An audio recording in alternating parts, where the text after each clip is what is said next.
Coming up today on Zestology, a deep dive into one of the vitamins talked about more in the health world than any other. And the reason I'm looking at vitamin D today is because we specifically scheduled this podcast just as it was going into winter.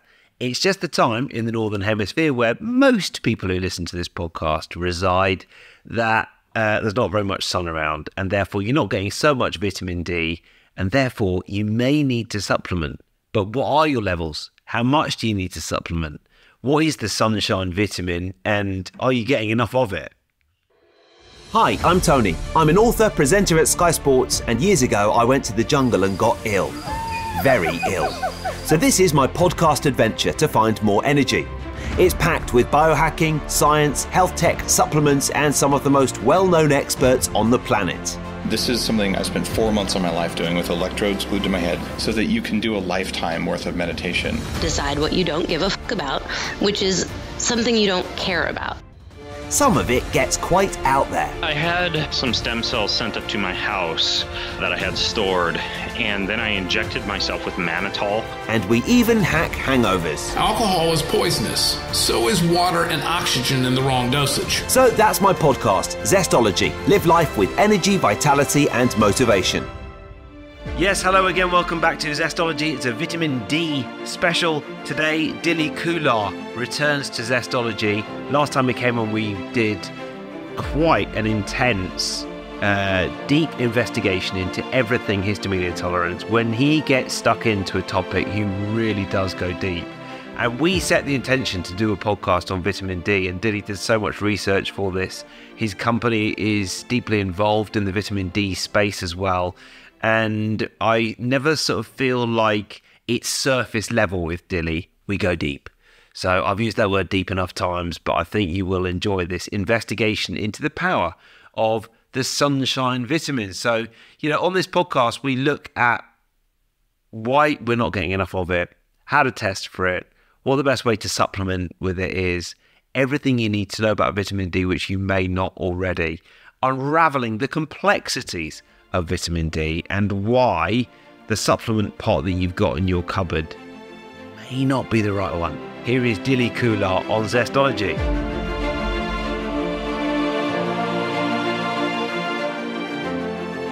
Dilly, how are you? I'm very well, thank you, Tony. How are you? Really good, thanks. Yeah, massive congratulations on becoming a daddy. Oh, it's been a baptism by fire, but it's the best baptism I've ever had. Yeah, I mean, have you found working in health and yet not getting the amount of sleep that everybody in health tells you need is quite a challenge at first, isn't it? I think it is. It really impacts like your moods, and it really changes the way you are like as a person a little bit, because your sleep's kind of going down. And then you're having to be like on point for something, or your child who needs you as a parent. And I think that was a massive struggle. But I don't know how you find. Like, I think it does get better as they kind of get a little bit older. So with Riv, we never had the they say like the first 2 weeks is like or 3 weeks of the glory days the baby sleeps loads. Right. We didn't have. I'm hyperactive. What do you think my child's gonna be like? Yeah, it's brutally hard, isn't it? No, the total obsession with sleep. But the problem is, you become so attuned to the fact that actually you're not as tolerant, you're not as bright, and you're not as present when you're not as well slept. But of course, there's not much you can do about it. It's just, it is. But it's like, I think the one thing that I found that helped us a lot was just being really kind to one another. It's taking like a step back and saying, you've not slept a lot. Let me, be that nice to each other, and making sure you can pick up that little bit more slack. And if they needed a bit more support, just give them that a bit more support. And I think for me personally, that was like and like it's not just one way because she's had the baby, but in the same way back in return, and being kind. And I think that really for the first couple of months was like a saving grace for us personally. I don't know if you experienced it, or any of the parents listening to this have experienced it, but I think because my friend said it to me once, he was just like, be gentle with one another, and it will make it so much more easier. Yeah. It stress tests a relationship, doesn't it? Having kids, like if there's sort of cracks in the relationship, it's probably best to if they're big cracks, try and iron them out before you, because it's brutal, and you don't get much time to yourselves. Well, any time when the baby's so young. Very true, my friend. It's very, I think like you just your life comes around them, and everything you do is like, if you're going to go somewhere, it's an extra half an hour because you've got to get the baby bag ready. But when they smile and you see them like smile, then they're so happy to see you. You're just like, you know what? Everything's just gone. I don't care how bad my day's been, how stressful it's been. Everything's gone. Yeah. I put loads of. I mean, I totally agree, and I put loads of thought into supplements, natural baby products. It's. I ended up spending so much research and made some really good decisions, and then some really poor decisions as well. I think I bought like an eco pram, which was way more expensive than anything else on the market, and it was just absolutely terrible. It was made out of old recycled Coke bottles or something, and it just didn't work that well. I should have just bought a normal pram. But you sort of like, because I eat naturally and I like natural products, I wanted to do the same for him as well. So I spent a long time going down that rabbit hole as well. It is very true. We were chuckling the other day. We went to Boots to pick up. We saw the offer for Harmonies, Pampers Harmony, something. Right. And it was like, 99.9%, no plastic, all this stuff, all natural, criminal. Yeah. And I know, Tracy, can you see the biodegradable sign on this? Yeah. And then she was like, no. I was like, she said, have a look. And I was like, so I was Googling it. I was sitting in Boots, furiously Googling it because I thought, because you have to use a lot of wipes for children. Yeah. I was Googling it and I was like, hold up, this is not biodegradable, but it's like really like, it's called Harmony. Yeah. You hear the word, you see that packaging and you're just like, ooh, this is like, really good quality. But then you read the packaging in a bit more detail, you're like, okay, there's something missing here. And I was like, yeah, we kind of put those back and said, we're definitely not going to buy them. Yeah, because natural isn't the same as biodegradable, and you assume that both are in there. If it's one, it's the other, but it's not. We interviewed the founder of Baba West, which is a brilliant kids supplement brand. Because the sort of kids supplements that you get in the shops in your local pharmacy, and you will know about this because of your industry, but it's basically just a sugar sweetie with not much helpful in there. And the Baba West supplements are absolutely fantastic, and they've got some nice immunity ones. It gets pretty stressful when they get ill, especially when they're young. So I really like their products, and we've had Stan on them for quite a long time. You bring up supplements. I think, one of the points of our talk today was to discuss vitamin D. Yeah. And I've got some very interesting facts to share you when it comes to child nutrition and vitamin D. Well, let's go for it. Yeah. So we sort of said, why don't we do a podcast on vitamin D? Because you've been professionally delving into it over the last few months, haven't you? And yeah, that's a great place to start, because we don't specifically supplement with vitamin D now, though I guess there is some vitamin D in the Baba West. Hit me with the stats then, Dilly. So I'll tell you what happened, Tony. Like, obviously we've got our product toxic brand. We are big in the histamine game. And so the guy that actually introduced me into histamine was also a vitamin D expert. So Dr. Lars von Oleschik, he was a colleague of mine before he sadly passed away. And he brought out a vitamin D testing machine. And what it did was it allowed like a practitioner or a clinician or a pharmacy or a shop to be able to test a person's vitamin D levels within 15 minutes. Now, if you're in the UK and you go to the NHS doctor and you request a vitamin D test, they will literally say no. They'll refuse it. They'll just say, just take the recommended daily allowance. And so we kind of like got into the vitamin D because, the pre-COVID, should we say, or COVID, when it kind of kicked in, there was so much talk about vitamin D and COVID and the immune system. But it was like frowned upon, and you couldn't really say too much. And if you did like say, you should take your vitamin D, you were branded an anti-vaxxer. I know. You were essentially, you were like lambasted. You were like saying, you cannot say this. And so we were kind of like doing a lot of research on vitamin D and looking at the synthesis of it. And it kind of like hit me a little bit more, so that we know bugger all about it. We're told to take it, but we don't know enough of how much we need to take it. Mm-hmm. So my kind of journey kind of got into it was when we started looking at sunshine and looking at how we synthesize vitamin D. So now you're in Portugal. Yeah. You've got the sunshine. And how long, like how much sunscreen are you wearing now with your family? Are you putting sunscreen on? Yeah, we are, but partly because I did that crazy face treatment with Dr. Meg a couple of months ago on the podcast, which basically got rid of all my moles, but as a side product made my facial skin very, very sensitive. But on the body, not very much. And on Stan, we still do put it on and he still gets a tan. But really, the sun has changed in the last couple of weeks. It doesn't seem quite as strong anymore. But tell me what I need and what I should be doing. So it's interesting. So we normally get, our body naturally, synthesizes vitamin D from the sun. And what many people don't realize, it's not the whole sun throughout the whole day. It's specific times. And what we want is the UVB rays, not UVA. So UVA is great for tanning, but UVB is what we want. And that normally is between 12 and 2 p.m. Yeah. That's the time we normally get them, right? And that's normally the day where we kind of like hide away from the sun. Yeah. Because it is like, 12 o'clock, that's the CF. Yeah. Yeah. Right away from it. Because it's the hottest day, but that's also the best time of day to get vitamin D. And what happens is when the sun rays hit the skin, it binds to something called the vitamin D binding protein. And that protein absorbs to the vitamin D, takes it into the liver, and that's actually cholecalciferol is what we put into supplements.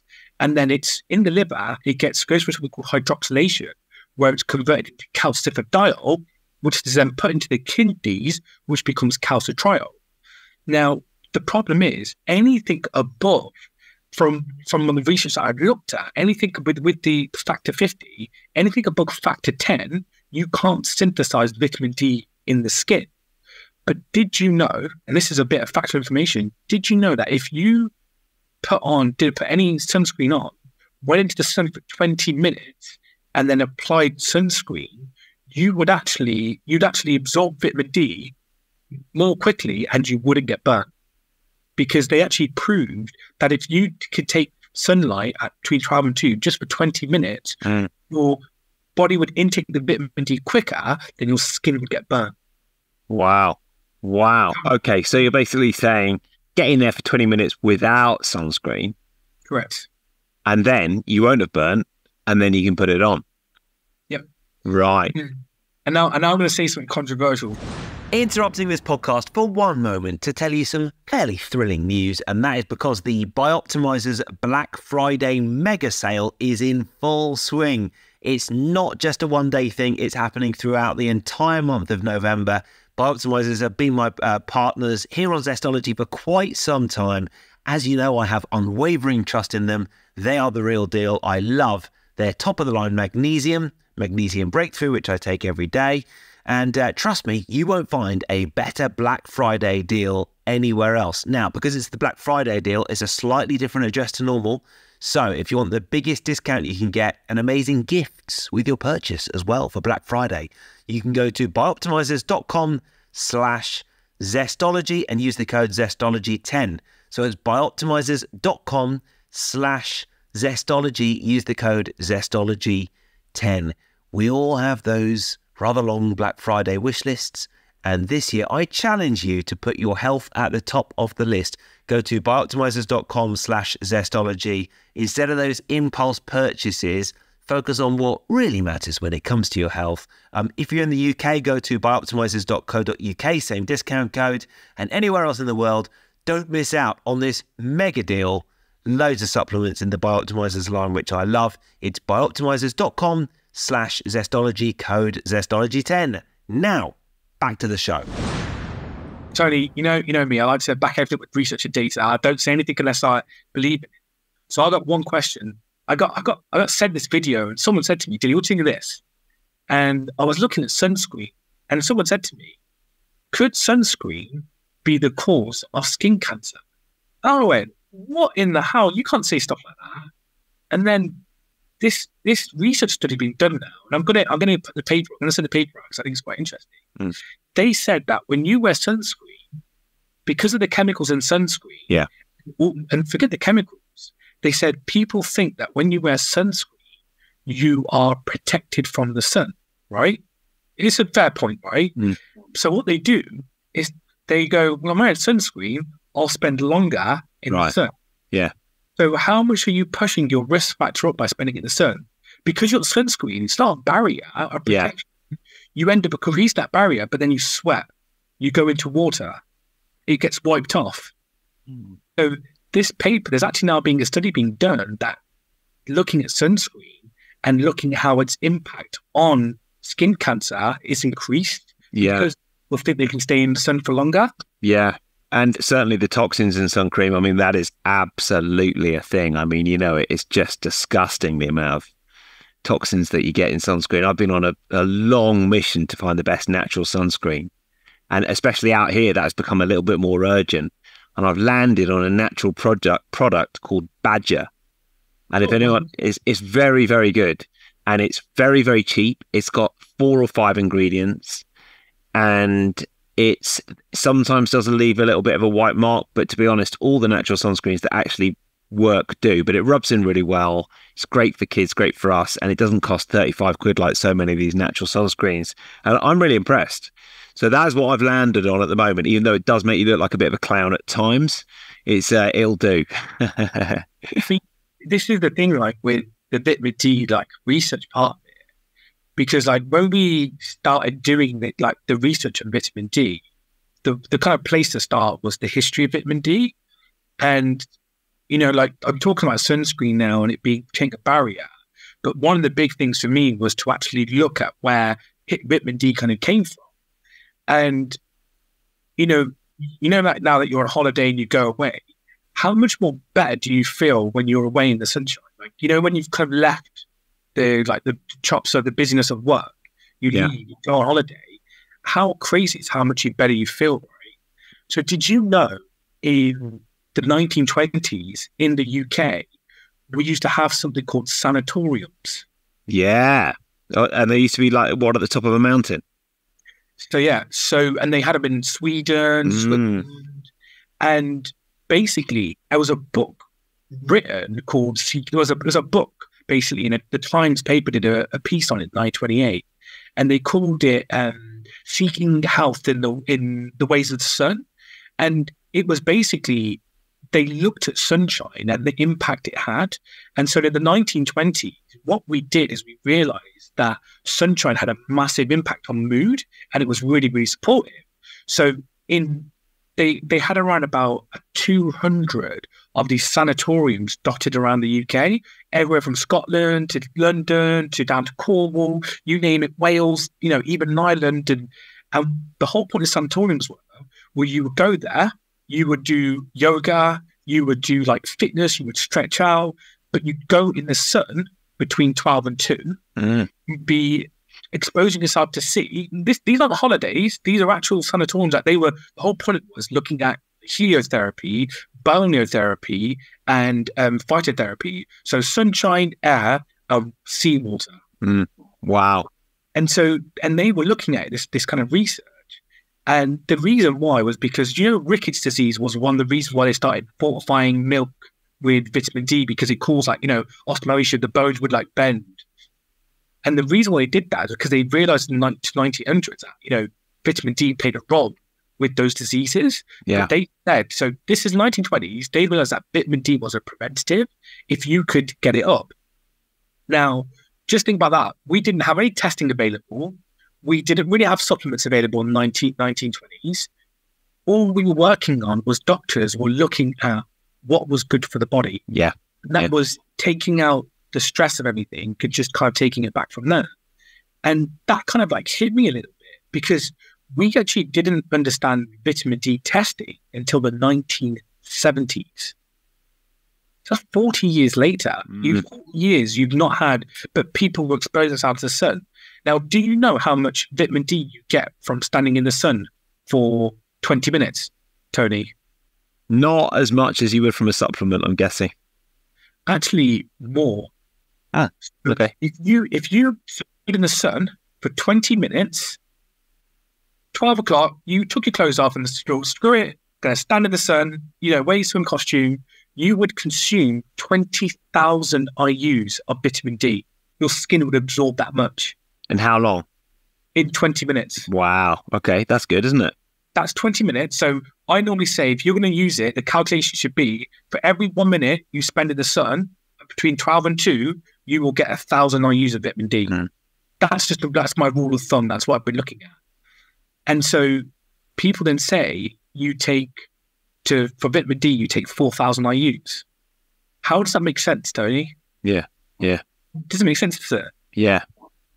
So the issue was that this is the problem. We didn't actually understand like how much vitamin D you actually needed. And then how much vitamin D do you think you should take whilst you're pregnant? Did your partner take vitamin D when she was She did. She took the Seeking Health prenatal supplement, which is excellent. And as part of it, they've got vitamin D in there. I don't know the exact levels of vitamin D that they've got in there, but I think that is a brilliant supplement, and it is a second mortgage territory as well. It's not cheap. So in 1947, there was a chap called Dr. E. Obermann. He wrote a study in the British Medical Journal, and he did a 4-year-long study in the university. It was City London Hospital, maternity hospital. So he was a maternity doctor. And he said anything less than 10,000 IUs of vitamin D had no impact on the calcium and phosphorus level in pregnant women. And he said, and I quote, after 2 years of studying, so this wasn't just him picking out numbers or coming up with some random crap. He said that women should be given a supplement of 10,000 IU per day for the first 7 months. And then during the 8th and 9th month of pregnancy, should be taking 20,000 IUs. And then post-pregnancy to increase to 30,000 IUs if they were breastfeeding. Wow. And that was in 1947. That's crazy, right? Wow. Yeah, that is amazing. I mean, that's certainly less. I'm just actually looking up how much vitamin D, 4,000 IU in the Seeking Health one. Oh, they're low figures. Yeah. So, we've been told this kind of like, you look at these studies, anything pre-1980, 1990, they were high dose vitamin D. And then, even Professor Stamp, he did a 5-year study looking at vitamin D in normal, healthy humans. And he said that at any one time when you're in the sun, our body could regulate 10 to 25,000 IUs. And it wasn't until we established testing did we then start establishing upper level limits. And so like I've been watching a lot of like the podcasts and following the YouTube channels on people that are talking about vitamin D. And a lot of people are just like, it's a conspiracy. They're stopping us from taking vitamin D. And the thing is, they're not. They're not stopping you from taking vitamin D. They've set the RDAs at 4,000 IUs. But the problem is, these authorities around the world, they don't know what source of vitamin D you're getting. So you could be supplementing vitamin D, but then taking a multivit that's got vitamin D in it. You then could be living in a hot, sunny country and sunbathing every day. You could then be eating all the food with vitamin D in there. And so what they had to do was they had to build a recommended allowance based off all that information. They couldn't establish it. And now the reason why they've done that is because they've had to look at this from everyone's treated as one person. So they're not forget ethnicity, forget color, skin color, forget religion, forget whatever it is. It's all about, let's just make a standardized result for it. But now society's changed. We've got the ability to test. Yeah. We can test your vitamin D levels. And, now that we can test, we can establish where your levels are and where they need to get to. Did you know there's an actual calculation which you can work out how much vitamin D you need based off your test results? No. Okay. After our chat today, I'm going to share everyone a piece of maths. It's the easiest maths you'll ever do. But if you get your test results, we can actually use your body weight to work out how much vitamin D you need. How awesome is that? Yeah, and especially awesome when you're a new parent and you're not getting much sleep and you need a lot of energy in the morning. And that sort of brings me on to what you and your company have been doing with vitamin D. How have you been within the context of everything you've been talking about, tell us, because I know you've bought a vitamin D product out, full disclosure, and it's very, very good, and you've promised to send me lots of it so I can try it out, which I'm very excited about. So tell us about that and how you've sort of arrived at that base, because you've obviously really gone into this, and I've loved some of the stories around it as well. It was so I kind of met a guy called James. James is, do you know when you go to the supermarket, you buy mushrooms and eggs that say fortified with vitamin D? Yeah. He was the guy that did that. So years and years ago, 20 odd years ago, him and a couple of other colleagues, they founded vitamin D as calcifidiol. So you remember I was saying it went from cholecalciferol to calcifidiol to calcitriol? Yeah. What he realized was that with the calcifidiol, you could put it into food and into animals. So, you get like some meat that's been fortified with vitamin D. Yes. It's because they're giving animals calcifidiol, which is the active form of it, one of the active forms before calcitriol. And so 20 odd years ago, that was actually bought by Monsanto. I think they paid like $120 million for this research. And so I was talking to him about it one day, and I wanted to build a vitamin D supplement because I knew the importance of it. Yeah.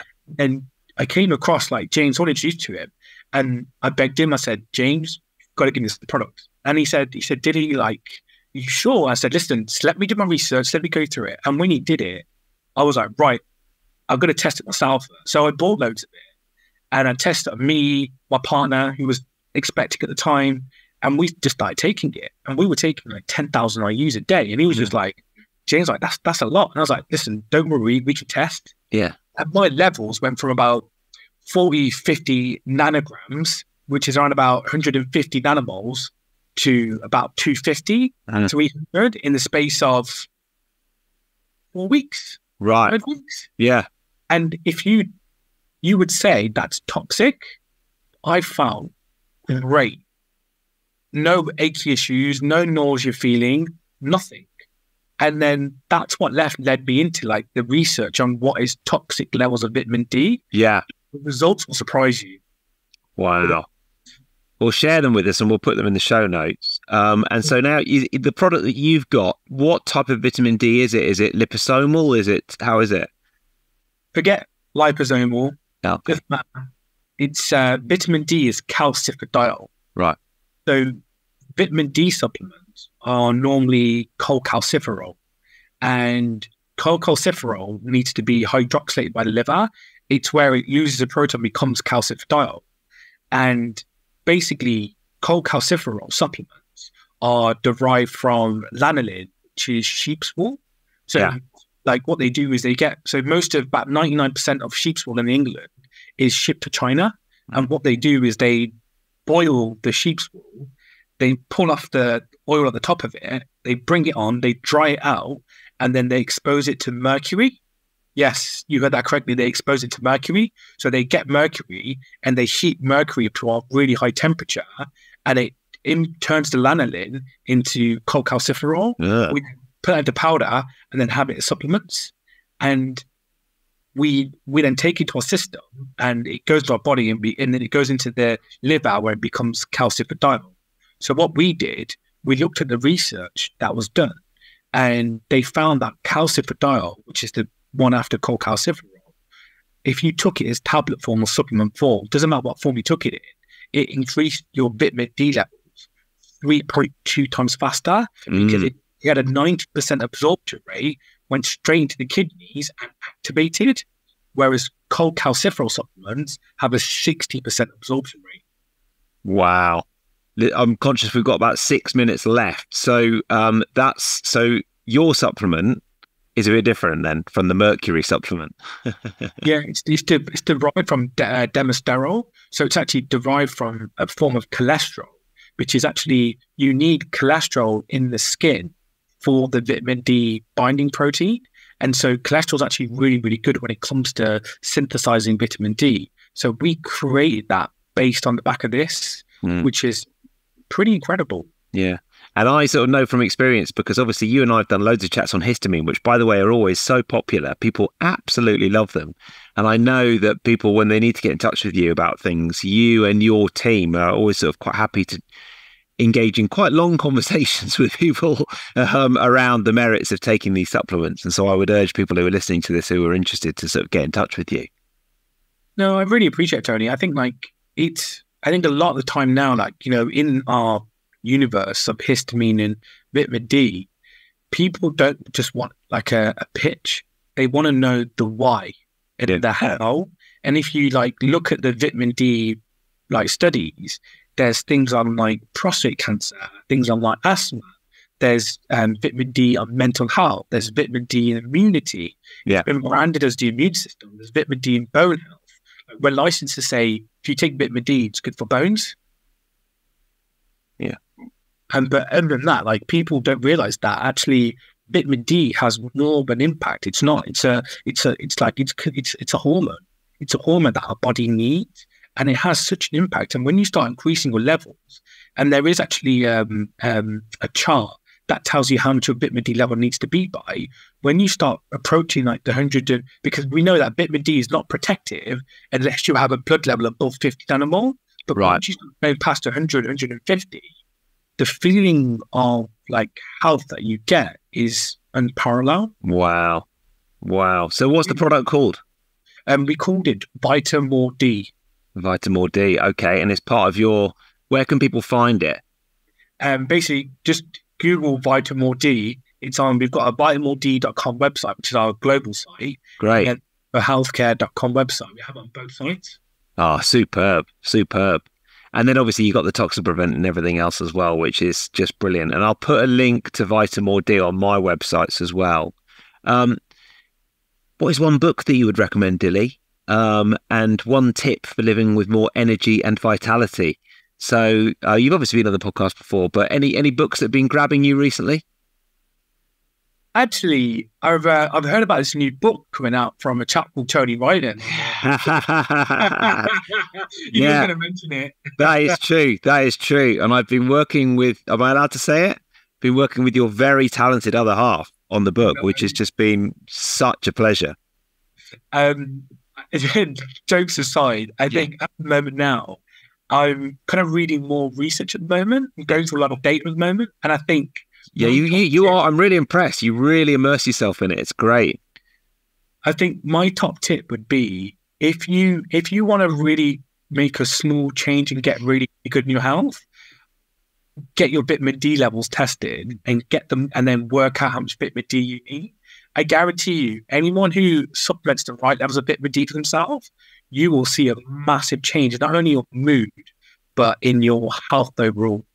Yeah, and you just don't seem to have that new dad look of desperation that most do. So it's working.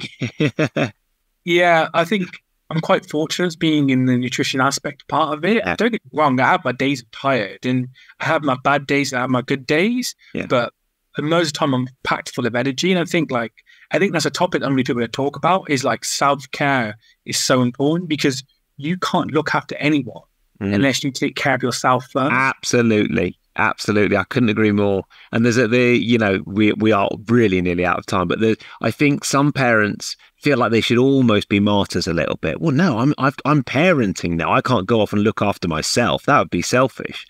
But sometimes plonking them in front of Paw Patrol for an hour while you work out is going to be better for the whole family.